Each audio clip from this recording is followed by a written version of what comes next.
ముందు టీఆర్ఎస్ ప్రభుత్వం TRS party దీన్ని అంటే అలైన్మెంట్ కొన్ని చేంజెస్ కావస్తూ డిమాండ్ చేసింది. అధికారంలోకి వచ్చిన తర్వాత కూడా హైదరాబాద్ మెట్రో రైల్లో 3 చోట్ల అలైన్మెంట్ మార్పుల్ని ప్రతిపాదించింది.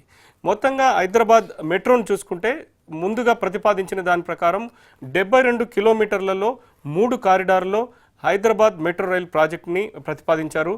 ఇందులో మొదటి ఇది జేబీఎస్ నుంచి ఫలక్నుమా వరకు ఒక కారిడార్, అదేవిధంగా ఎల్బీ నగర్ నుంచి మియాపూర్ వరకు 2వ కారిడార్, తర్వాత నాగోల్ నుంచి శిల్పారామం వరకు 3వ కారిడార్.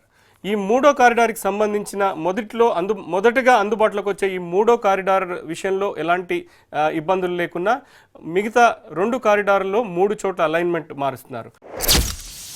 లక్డికాపూల్ స్టేషన్ నుంచి తెలుగు యూనివర్సిటీ వరకు ఉండే అలైన్మెంట్ మార్చాలి అన్నది.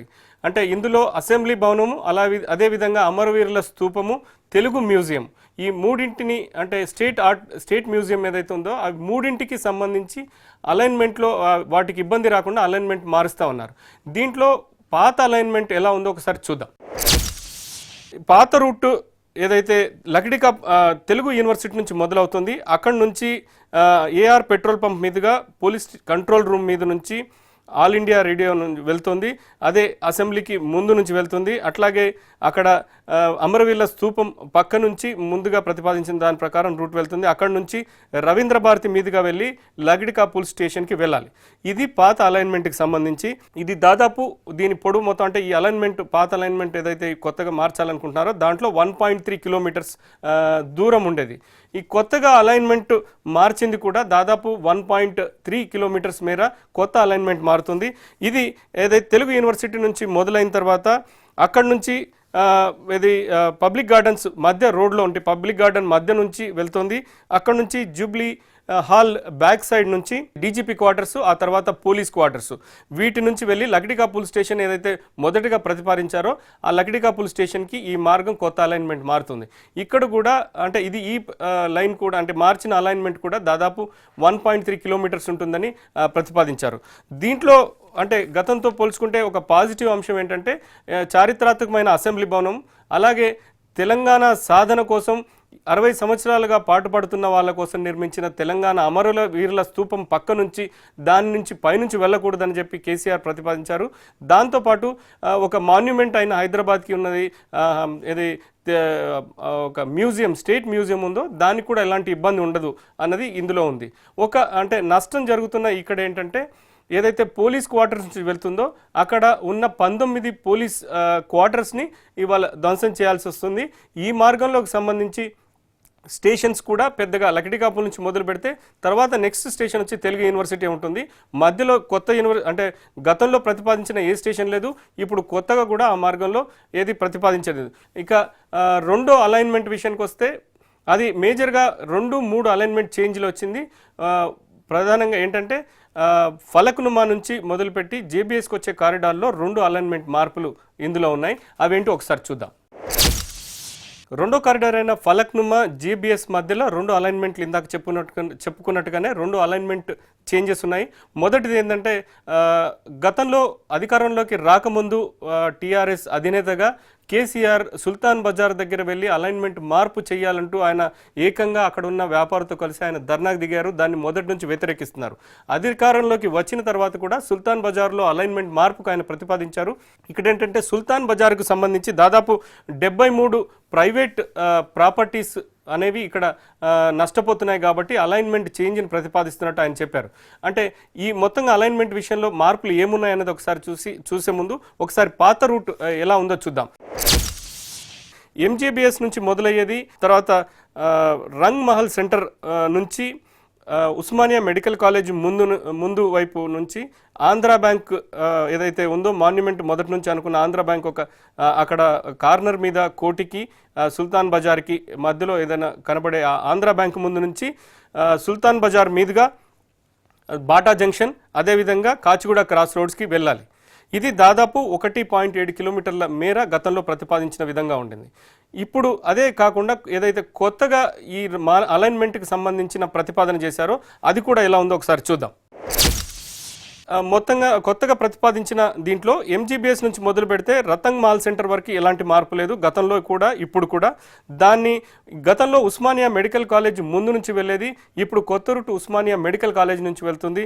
అట్లాగే మొదటిసారి అంటే కోటి ఉమెన్స్ కాలేజ్కి సంబంధించి ఒక ఖాళీ స్థలం ఉంది, ఆ ఖాళీ స్థలం నుంచి వెళ్తూ తిలక్ పార్క్ని ఇది టచ్ చేస్తుంది. అంటే ఆ మధ్యలో ఉన్న తిలక్ పార్క్ని టచ్ చేసి అంటే కోటి bus stop, women's college bus stop ఒకవైపు ఉంటుంది, ఇంకోవైపు కోటి బస్ స్టాప్ ఉంది. అక్కడ ఉండే తిలక్ పార్క్ నుంచి మొదలుపెట్టి మళ్ళీ బాటా జంక్షన్ దగ్గర కలుస్తుంది. అక్కడ నుంచి బడే చౌడి మీదుగా మళ్ళీ కాచిగూడ క్రాస్ రోడ్కి చేరుతుంది. మొత్తంగా అంటే ఈ కొత్త అలైన్మెంట్ అంటే గతంలో 1.7 కిలోమీటర్లు ఉండే మొత్తం ఈ మార్గంలో ఇప్పుడు అది తగ్గి 0.7 కిలోమీటర్ తగ్గి ఇప్పుడు 1 కిలోమీటర్కి ఇది పరిమితం అవుతుంది. గతంలో ప్రతిపాదించిన రూట్లో చాలా చారిత్రాత్మక కట్టడాలు ఉన్నాయి అన్నది వాటి పరిరక్షణలో భాగంగా. అలాగే సుల్తాన్ బజార్ అనేది ఒక హైదరాబాద్కి ఒక హార్ట్ ఆఫ్ దీనిగా ఉంది. మొదటి నుంచి వ్యాపారాల పరంగా అన్ని వర్గాలకు సంబంధించిన అన్ని వస్తువులు దొరుకుతాయి అన్నది, దాన్ని పరిరక్షించడంలో భాగంగానే ఈ అలైన్మెంట్ మార్పును ప్రతిపాదించారు. ఇక్కడ మొత్తం దాదాపు 1.7 కిలోమీటర్ల మేర దీని ఒక రూట్ అంటే మొత్తంగా ఏదైతే మెట్రో ప్రతిపాదించారో ఆ దూరం ఒక 0.7 కిలోమీటర్ తగ్గుతుంది. ఇది ఇక్కడ ఉన్న దాంతోపాటు అసలు కీలకమైనది చాలా వివాదం అవుతుంది. ఇప్పటి వరకు కూడా ల్యాండ్ సర్వే పూర్తి చేయని ఇంకో 3 అలైన్మెంట్ ఎలా ఉందనేది ఒకసారి చూద్దాం. ఇక మూడో అలైన్మెంట్ విషయానికి తీసుకొస్తే ఇది కూడా ఫలక్నుమా నుంచి జేబీఎస్ కారిడార్లోనే ఉంది. ప్రధానంగా ఈ అలైన్మెంట్ మార్పు వచ్చింది ఎంజీబీఎస్ నుంచి శంషేర్ గంజ్ వరకు ఉన్న మార్గాన్ని గతంలో ప్రతిపాదించింది, ఇప్పుడు అదే మార్చారు. ఈ రెండింటి మధ్యలో ఉండే అలైన్మెంట్లో తేడా రాబోతోంది. దీని మొదటి నుంచి కూడా ఈ రూట్లో ఉండే ఏదైతే అలైన్మెంట్ని మార్చాలంటూ ఎంఐఎం ఒత్తిడి తీసుకొస్తుంది. ఎంఐఎం గతంలో కూడా దీని మీద తమ వ్యతిరేకతను తెలియజేసింది. ఎందుకంటే ఆ చార్మినార్ మీదుగా వెళ్ళే ఈ అలైన్మెంట్లో ఇది మొత్తంగా చాలా చోట్ల చారిత్రాత్మక కట్టడాలకు ప్రమాదం ఉంది, అవి కనుమరుగయ్యే పరిస్థితి ఉంటుంది కాబట్టి మార్చాలని ఎంఐఎం పట్టుబట్టింది. దాంట్లో భాగంగానే ఇటీవల కేసీఆర్ మెట్రో రైల్ అలైన్మెంట్ విషయంలో జరిగిన అఖిలపక్ష మీటింగ్లో కూడా ఎంఐఎం దీన్ని తీవ్రంగా వ్యతిరేకించింది. అయితే కొత్త రూట్ అంటే ఈ అలైన్మెంట్ మార్పును బీజేపీ, టీడీపీ పార్టీలు వ్యతిరేకించాయి. అది రేపొద్దున అంటే అఖిల పరీక్ష నిర్ణయం వాస్తవ రూపంలోకి వస్తుందా లేదా అన్న విషయాన్ని పక్కన పెడితే అసలు కొత్త పాత రూట్లు ఎలా ఉన్నాయో ఒకసారి చూద్దాం. పాత రూట్ తీసుకుంటే ఇది రెండింటి మధ్యలో ఎంజీబీఎస్ శంషేర్ గంజ్ మధ్యలో తీసుకుంటే శంషేర్ గంజ్ నుంచి మొదలయ్యి ఆలియాబాద్ మీదుగా షాలిబండ, అదేవిధంగా అక్కన్న మాదన్న టెంపుల్, మీర్ మోమిన్ దయారా, బీబీ బజార్, కోట్ల ఆలియా, దారుల్ షఫా మీదుగా ఎంజీబీఎస్ రావాలి. ఇది పాత రూటు. ఈ పాత రూటు మొత్తం 4.2 కిలోమీటర్ల మేర ఉంది. అదే దాంట్లో తీసుకుంటే మార్చిన దీని ప్రకారంగా కొత్తగా ఏదైతే ప్రతిపాదించారో అలైన్మెంటు అది ఎలా ఉందో ఒకసారి చూద్దాం. ఇది కొత్త అలైన్మెంట్ ఏదైతే ఇచ్చారో ఇది మొత్తం మూసి పక్క నుంచి వెళ్ళే విధంగా దీన్ని ప్రతిపాదించారు. ఇది శంషేర్ గంజ్ నుంచి మొదలుపెట్టి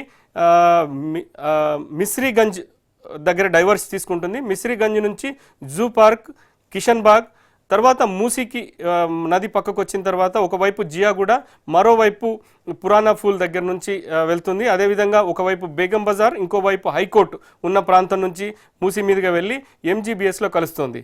దీది మొత్తం ఈ కొత్తగా ప్రతిపాదించిన ఏదైతే అలైన్మెంట్ ఉందో దీని మొత్తం దూరం 7.4 కిలోమీటర్లు ఉంటుంది. మొత్తంగా గతంతో పోలిస్తే ఈ అలైన్మెంట్ చేంజ్లో 3.2 కిలోమీటర్లు అధికంగా ఎక్కువ మేర నిర్మించాల్సి వస్తుంది. దీంట్లో ప్రధానంగా జరిగే నష్టాలు లాభాల విషయాన్ని తీసుకుంటే ఏదైతే లాభాలు ఉన్నాయో చారిత్రాత్మక కట్టడాలన్నీ కూడా పరిరక్షించబడతాయి అని చెప్పి ప్రభుత్వం చెబుతోంది.